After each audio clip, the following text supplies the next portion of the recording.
We love stories where the good guys win and the bad guys get punished. But what happens when the good guys decide to protect the bad guys? That empty chair represents 300,000 people who never got justice, because America decided it wasn't convenient. You might think China and Japan are just business partners. After all, Japan is China's second largest trading partner. Billions flow between these nations every day. Corporate partnerships, joint ventures, economic summits with smiling politicians. But dig beneath the surface, and you'll find something shocking. Ordinary Chinese people hate Japan with a fury that defies logic. Social media explodes with anti-Japanese rage over the smallest incidents. A Japanese restaurant gets vandalized. Students refuse to buy Japanese products. Peaceful protests turn violent at the mere mention of Japan. To us watching from afar, this seems insane. These are modern, educated people in 2025. Why such raw hatred for their second biggest trading partner? But what if I told you that this rage, this bone-deep hatred felt by 1.4 billion Chinese people, all traces back to 6 weeks in 1937? What if the reason an entire generation still refuses to forgive stems from a cover-up so massive, so deliberate, that it's still poisoning the hearts of millions today? This is the story they tried to bury forever. The Japanese forces approaching Nanjing weren't your typical occupying army. These were battle-hardened troops, fresh from the brutal meat grinder of Shanghai, where they'd watched thousands of their own comrades die in the muddy trenches. Months of propaganda had poisoned their minds, convincing them that Chinese people weren't even human beings but mere logs to be cleared away like debris. Now they marched toward Nanjing carrying all that rage, all that dehumanizing hatred, like a loaded weapon ready to explode. What makes this story even more sickening is that the architects of the coming horror would never pay for their crimes. While low-ranking soldiers faced execution after the war, the men who gave the orders slipped back into respectable society, some becoming beloved politicians, others building vast business empires, a few even showing up at war crimes tribunals not as defendants in chains, but as honored guests sipping tea in the gallery. At the heart of this monstrous injustice stood Prince Yasuhiko Asaka, a member of Japan's sacred royal family who possessed both the authority to prevent the coming massacre and the cold-blooded cruelty to orchestrate it instead. With a single order, this man transformed what should have been a routine occupation into 6 weeks of hell that would forever poison the relationship between two great nations. And when the war ended and justice should have been served, the Allied powers faced a choice: prosecute a member of the Japanese royal family and risk destabilizing their new Pacific ally, or bury the truth and let the real architect of atrocity walk free. They chose political convenience over justice, shielding the man who gave the orders while his victims' families still search for closure. And that calculated betrayal is exactly why Chinese and Japanese children are still taught to hate each other today. But what exactly were the Allies so desperate to cover up? What could possibly be so horrific that world powers would sacrifice justice itself to keep it buried? The Japanese military had a doctrine they called 3 alls: kill all, burn all, loot all. But what they unleashed in Nanjing transcended even their own brutal playbook. They transformed mass murder into a twisted sport, turning acts of unthinkable cruelty into competitions where soldiers competed to see who could inflict the most horror. When the bloodbath finally ended, they spent decades trying to erase every photograph, every witness account, every piece of evidence that could expose what they'd done. To understand just how deep this conspiracy of silence runs, we need to travel back to that freezing December morning when Japanese forces finally breached Nanjing's ancient walls. It was then that Prince Asaka, with the casual indifference of a man ordering breakfast, issued the 3 words that would unleash hell on earth and haunt 2 nations for generations. Those words weren't just a command, they were a death sentence for hundreds of thousands of innocent people, and the beginning of the most successful cover-up in modern history. What should have been the end of a hard-fought battle was about to become something far more sinister, because waiting in the command tent was an order that would transform ordinary soldiers into willing executioners.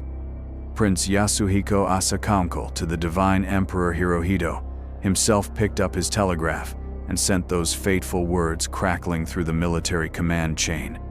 Kill all captives. Not take prisoners like every military manual demanded. Not secure the city like any rational commander would order. But a command that violated every principle of warfare and condemned an entire population.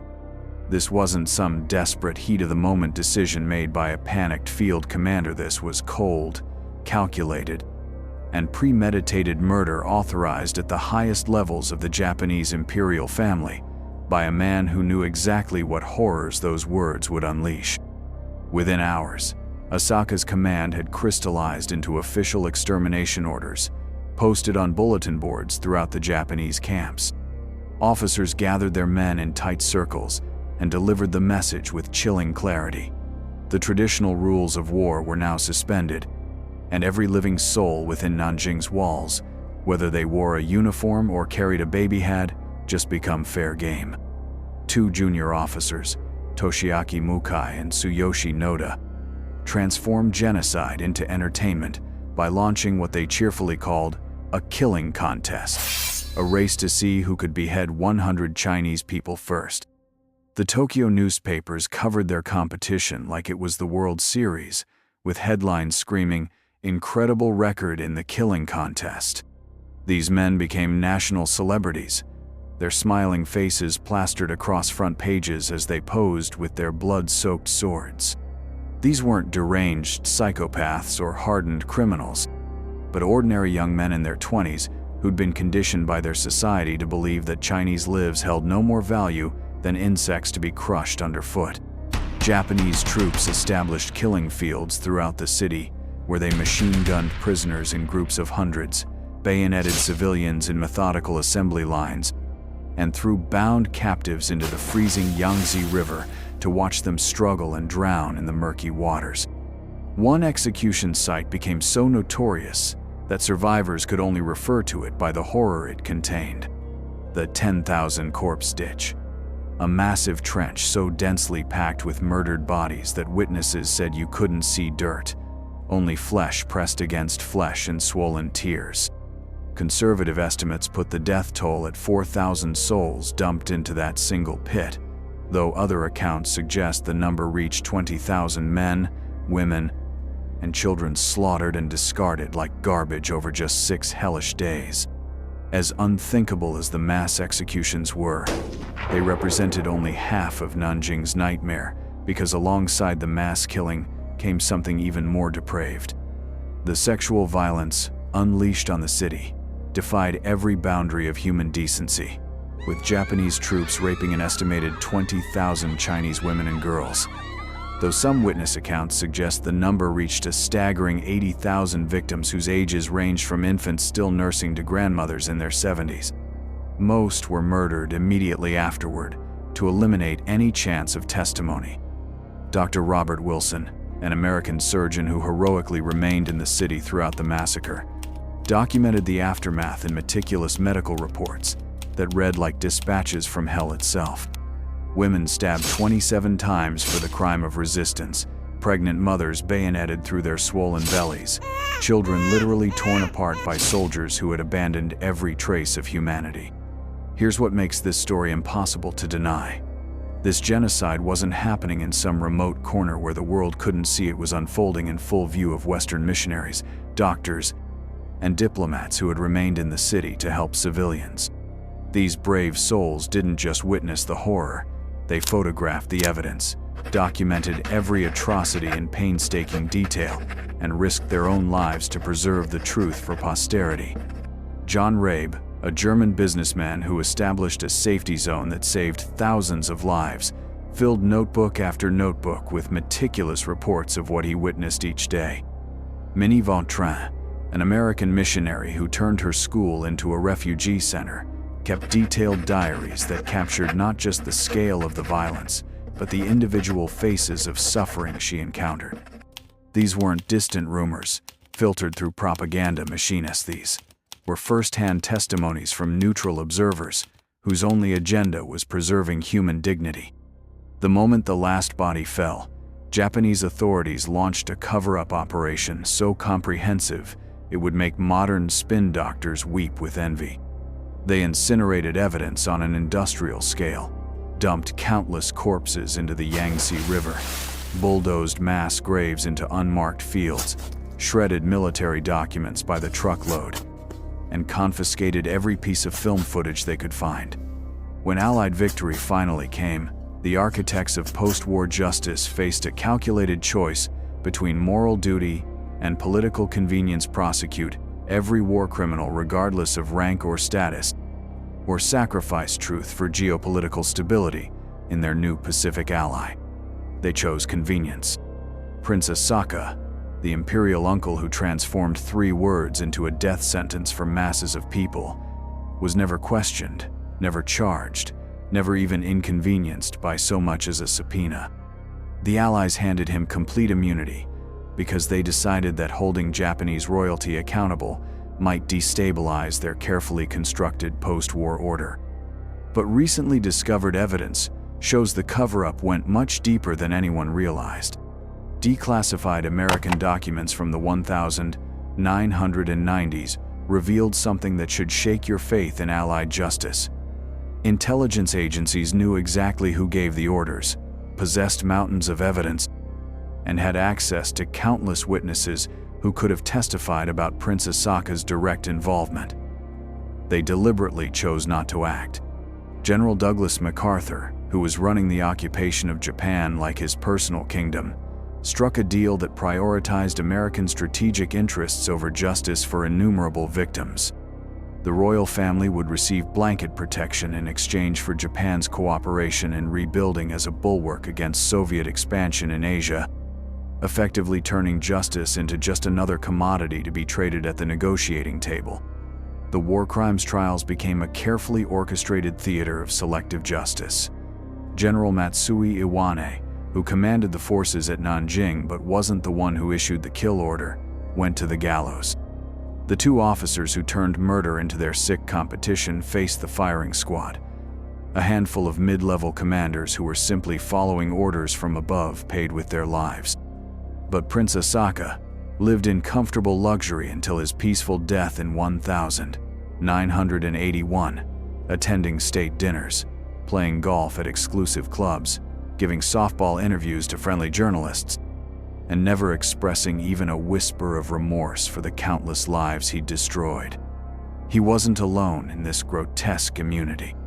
Dozens of high-ranking officers who participated in or orchestrated the massacre seamlessly transitioned into successful post-war careers. Some became respected politicians, others built industrial empires, and a few even helped draft Japan's supposedly pacifist constitution.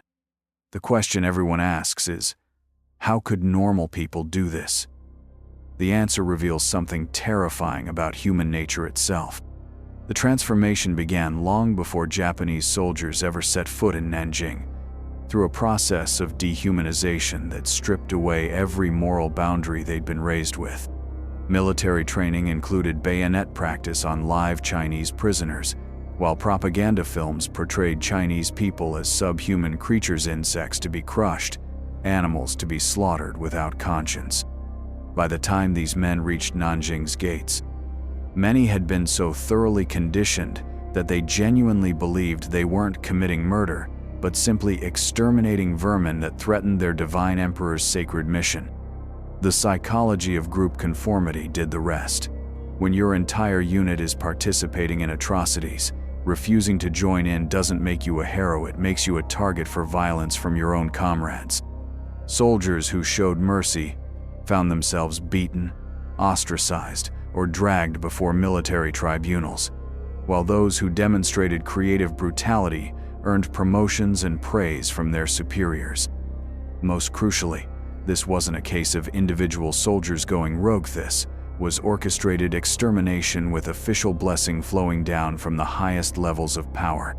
A prince of the royal family had given explicit permission to kill anyone they encountered, Major newspapers were celebrating their brutality as patriotic heroism, and their own officers had transformed mass murder into organized competitions. This wasn't individual evil, this was the complete moral collapse of an entire state apparatus designed to unleash maximum human suffering. Which brings us to the part of this story that historians have spent decades trying to avoid discussing. The cover-up didn't end with the trials, but continued for decades through a coordinated campaign of historical revisionism. Japanese textbook companies methodically removed references to the massacres. Politicians publicly denied they ever happened, and diplomats dismissed them as alleged incidents whenever the subject arose in international forums. Meanwhile, every attempt at reconciliation crumbled because China knew the truth was being deliberately buried. How can you forgive someone who refuses to acknowledge what they did, let alone express remorse for it? This buried history explains why every few years you witness massive protests erupting across China when Japanese politicians visit shrines honoring convicted war criminals, why trade negotiations worth billions collapse over seemingly minor historical issues, and why two of the world's largest economies remain unable to work together effectively despite their obvious mutual interests.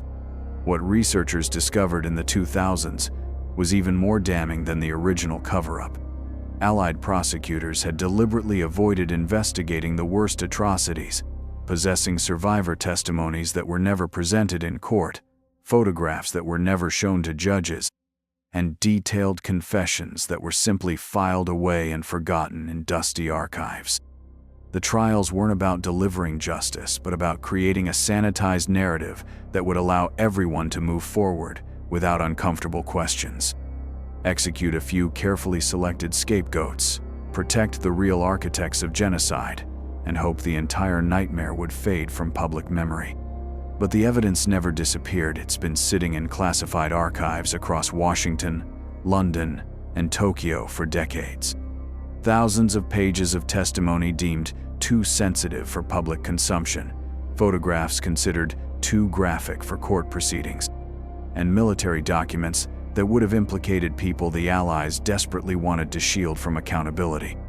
The International Military Tribunal for the Far East, the Tokyo trials, were engineered to fail from the very beginning.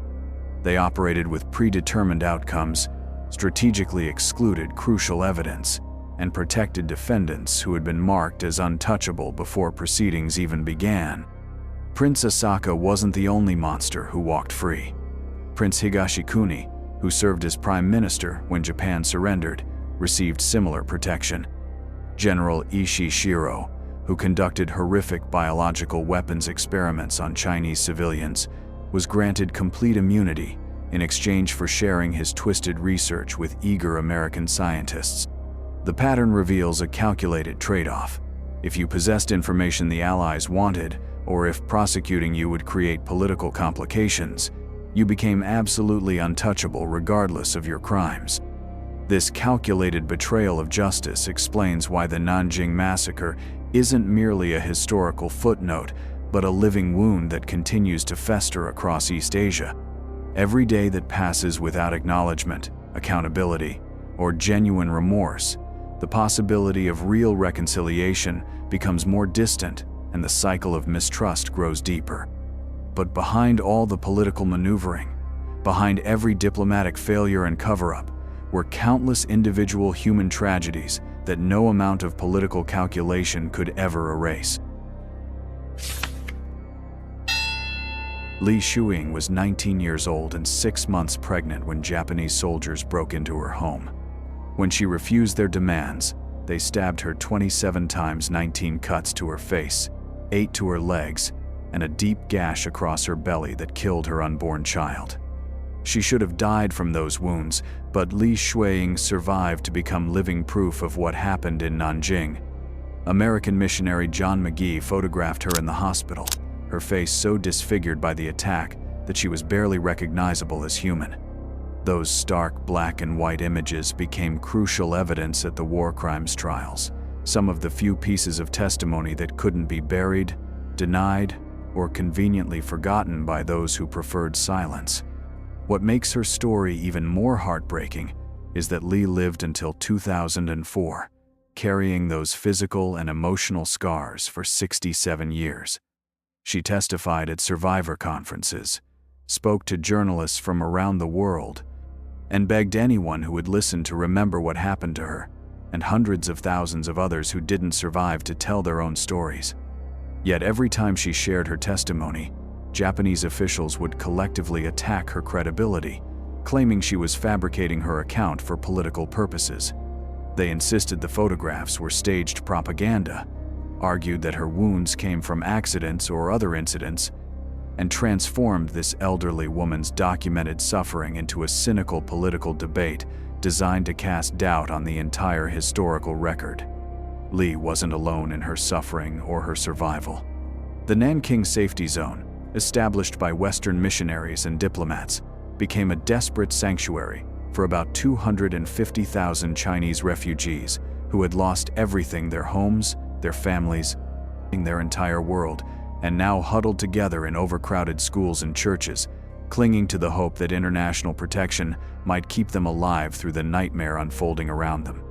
Minnie Vautrin, an American missionary who ran a women's college, transformed her institution into a fortress of humanity, personally protecting 10,000 Chinese women and girls by hiding them in dormitories, classrooms, and even the basement. When Japanese soldiers would scale the walls attempting to abduct women for rape, Vautrin would plant herself at the gates and refuse them entry, risking her own life repeatedly to shield those under her protection.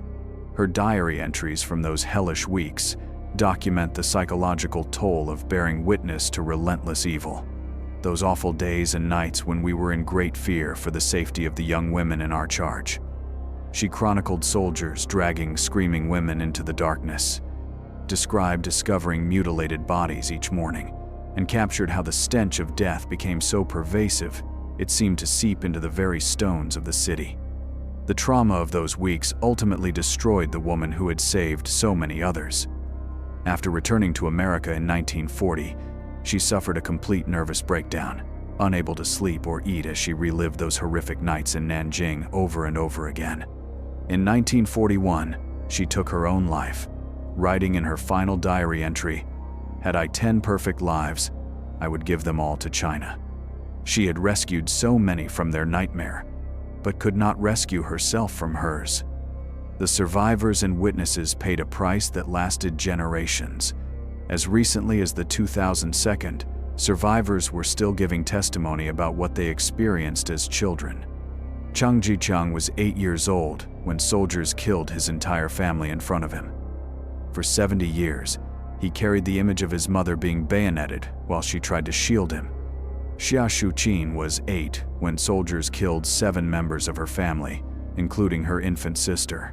She survived by hiding under corpses for 14 hours until neighbors found her. These survivors spent their entire lives fighting for acknowledgement that their suffering was real. But one by one, they died while Japanese officials continued to claim the massacres were exaggerated or fabricated entirely. Today, there are no living adult survivors left. The last witnesses to the Nanjing massacre have taken their memories to their graves, and with them went the human faces that made denial impossible. The Nanjing Massacre Memorial Hall has painstakingly identified over 10,000 individual victims by name, but that represents only a tiny fraction of the estimated 300,000 dead. Most victims remain forever nameless, their stories lost to history because the systematic cover-up prevented proper documentation of who died and how they suffered. The most devastating legacy of this cover-up transcended the denial of justice. It condemned an entire region to decades of festering wounds. Imagine the world we lost. Princess Saka dragged before international tribunals, Japan forced to confront its darkest chapter, and children across Asia learning honest history rather than inheriting their grandparents' unhealed trauma. But silence became complicity, and complicity spread through generations like a disease. China and Japan could have built the kind of relationship that Germany forged with its neighbors, one based on honest reckoning with historical crimes and genuine reconciliation. Instead, they remain trapped in a cycle of suspicion and resentment that traces directly back to those 3 words: kill all captives. But here's what's truly chilling. This isn't ancient history. The ghosts of 1937 are still haunting us today, shaping headlines you probably saw just this week. Ask any Chinese person what they think of Japan, and you'll see something fascinating happen. Their face will change. Even the most mild-mannered person will show a flash of something darker: anger, disgust, pain. It's not about anime or sushi or modern politics. It's about something that happened before their grandparents were born, yet feels as fresh as yesterday's news. This isn't just personal opinion. It's collective trauma that shapes everything.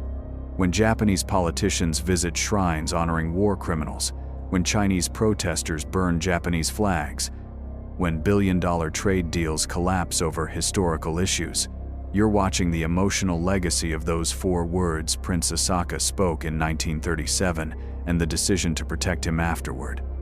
80 years later, this wound still festers because justice was never served. Germany and its neighbors reconciled after World War II because Germany faced its crimes honestly. Japan and China remained trapped in mutual hostility because the truth was buried to protect political stability, leaving 1.4 billion people carrying their ancestors' unhealed pain. The documents I found reveal something even more chilling. Prince Asaka wasn't the only high-ranking war criminal who walked free. This pattern of impunity extended far beyond one man or one massacre. The Nanjing cover-up wasn't unique. It was a template.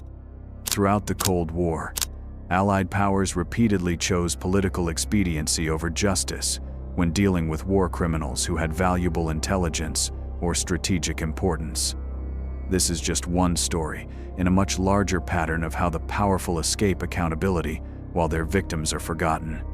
If you want to know more about these hidden chapters of history, about the war criminals who became Cold War allies, about the classified documents that are still being released today, then you need to subscribe and hit that notification bell. Because the truth about what really happened in the aftermath of World War II is darker and more complex than any textbook will tell you. And someone needs to make sure these stories don't disappear into classified files forever. The chair that should have held Prince Asaka remains empty, but the consequences of that empty chair are still shaping our world today. Don't let them bury this story again.